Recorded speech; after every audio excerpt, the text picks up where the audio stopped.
अगर government 1 lakh test daily भी करे तब भी सभी का टेस्ट करने में करीब 39 साल लग जाएगी। और इतनी कैलकुलेशन तो आप अच्छे से जानते ही होंगे।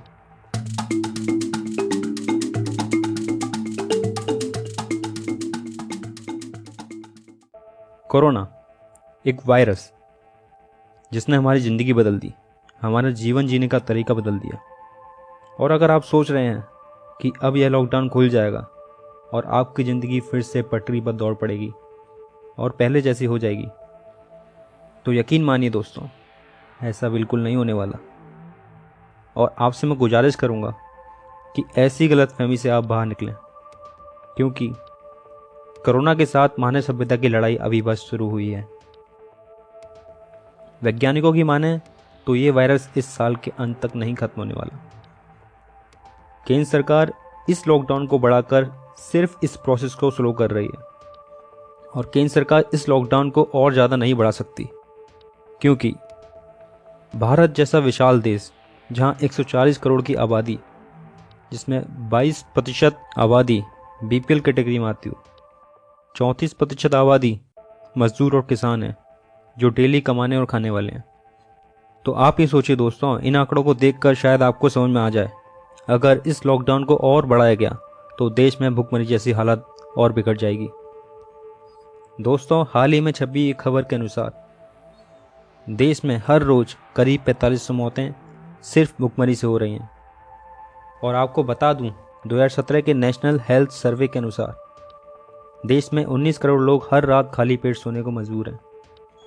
सबसे बड़ा आंकड़ा यह सामने आया कि हमारे देश में हर साल 5 साल से कम उम्र के लगभग 4500 बच्चों की मौत सिर्फ भूख और कुपोषण से होती है।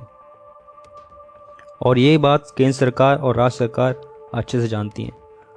और अब ये लड़ाई केंद्र सरकार राज्य सरकार की अकेले की नहीं, बल्कि आपकी, मेरी और इस देश में रहने वाले प्रत्येक व्यक्ति की है।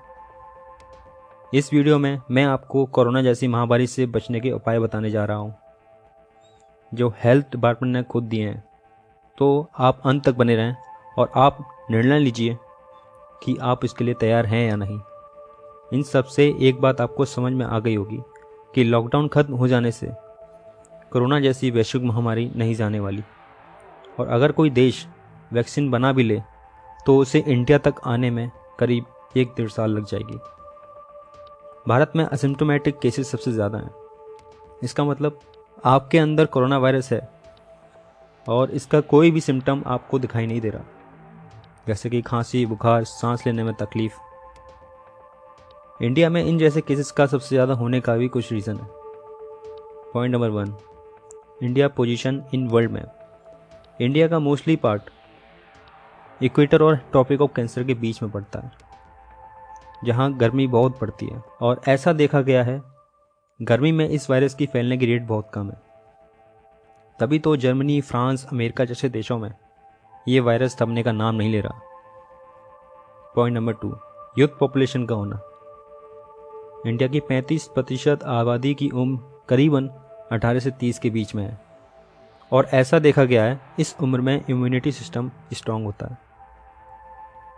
Point number 3, mostly population can't afford AC. 2005 में किए गए नेशन सैंपल सर्वे के अनुसार 24.9% आबादी बिलो पॉवर्टी लाइन की है और करीब 70 से 80% आबादी एसी अफोर्ड नहीं कर सकती।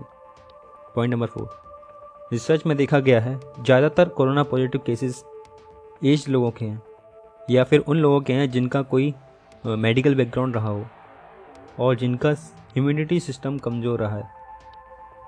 मैं ना तो कोई डॉक्टर हूँ और ना ही साइंटिस्ट। ये सभी फैक्ट्स मेरे रिसर्च किए हुए हैं, लेकिन एक देश का जिम्मेदार नागरिक होते हुए मैं कुछ इंपॉर्टेंट फैक्ट्स आपके साथ शेयर कर रहा हूँ। भारत में कोरोना के डेली टेस्टिंग रेट्स अभी बहुत कम है। उसे देखकर आप ये ना समझिए कि और कंट्रीज से तो भारत में केसेस बहुत कम है। फिर भी जिस तरह से केसेस बढ़ रहे हैं, किसी को भी नहीं पता कि ये कहाँ जाकर रुकेगा। अगर गवर्नमेंट 1 लाख टेस्ट डेली भी करे तब भी सभी का टेस्ट करने में करीब 39 साल लग जाएगी। और इतनी कैलकुलेशन तो आप अच्छे से जानते ही होंगे, फिर भी आप देख लीजिए। 140 करोड़ की आबादी और 1 लाख टेस्ट करना।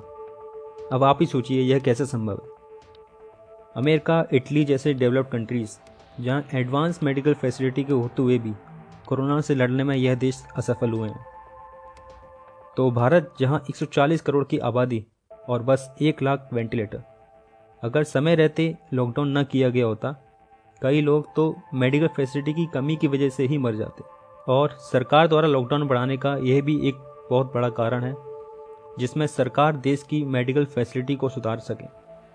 अभी आपने एक कहानी तो सुनी ही होगी कि फ्रांस के एक डॉक्टर को मेडिकल फैसिलिटी की कमी की वजह से 2 में से 1 पेशेंट को चुनना पड़ा। इसीलिए यही समय है कि हमें जात, धर्म, राजनीति से ऊपर उठकर हमें एकजुट होकर इस वायरस के खिलाफ लड़ना होगा, क्योंकि ये समय बचाव का है, ना कि आपसी मतभेद का। दोस्तों, आप भी नहीं चाहेंगे कि आपके कारण किसी को कोरोना हो।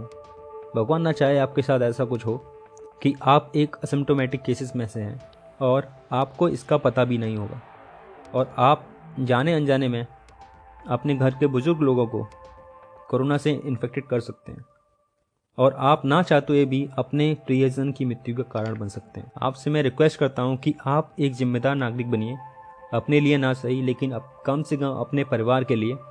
और इस वीडियो में मैं जो पॉइंट शेयर कर रहा हूं उन्हें फॉलो कीजिए और आप खुद को और अपने परिवार को सुरक्षित रखिए।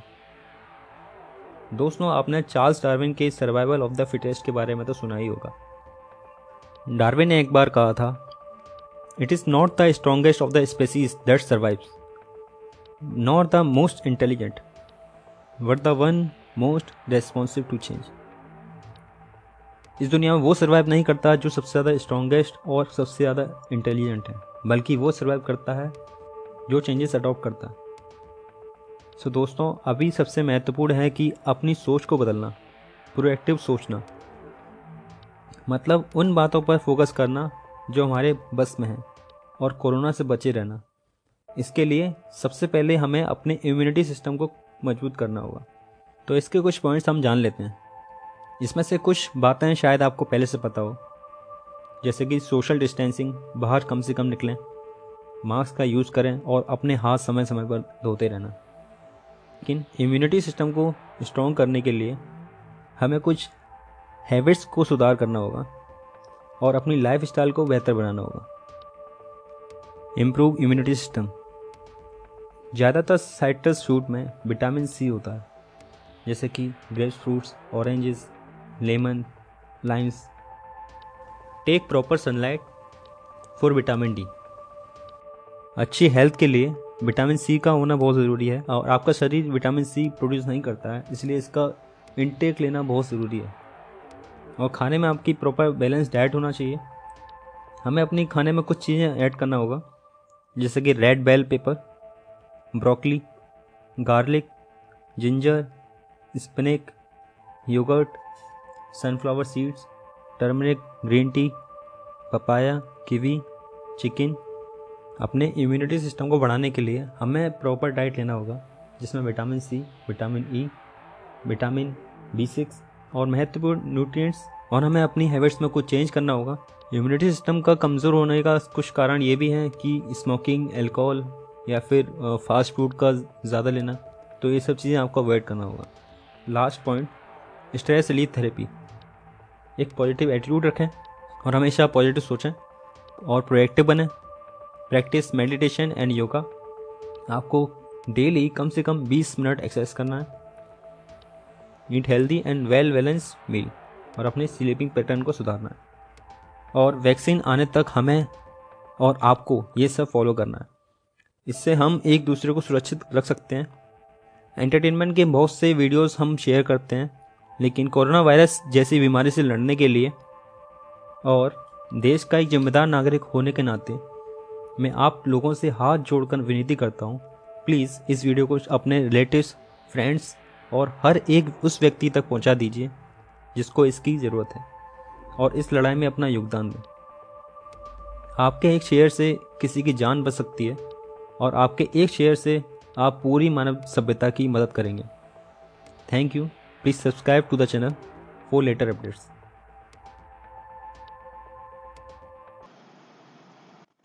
subscribe the Intellectual Guy and press the bell icon.